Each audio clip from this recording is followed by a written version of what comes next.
Noong taong 2005, ang Pilipinas ang ikasyam sa pinakamalaking bansang gumagawa ng asukal.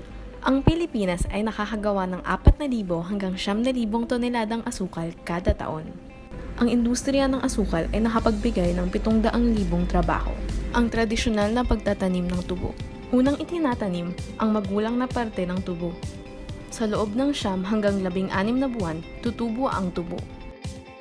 Ang tubo ay aanihin at dadalhin sa sentral o sa mga palengke. Magkakaroon pa ng 3 hanggang 4 na raton bago ang simula ng panibagong tanim.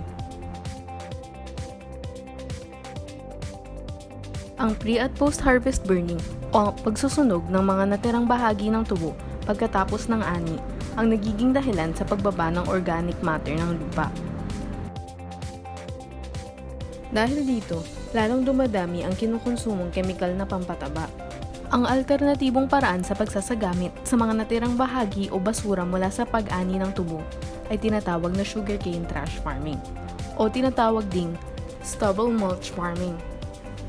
Ito ay isang paraan ng pagtatanim kung saan nagiiwan ng tirang bahagi ng tubo na nakatanim pa rin sa lupa.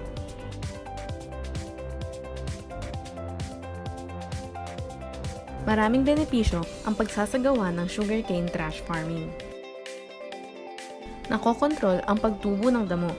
Napepreserba ang tubig na nasa lupa. Napoprotektahan at naiiwasan ang pagkatanggal ng mga tubo mula sa lupa.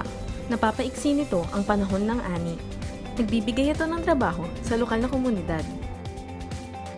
Mas maraming tubo ang naaani. Nagdadagdag ito ng 2 pang raton.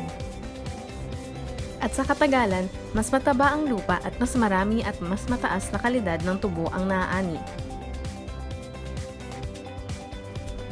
Inihahandog ito ng www.proyektobo.ph.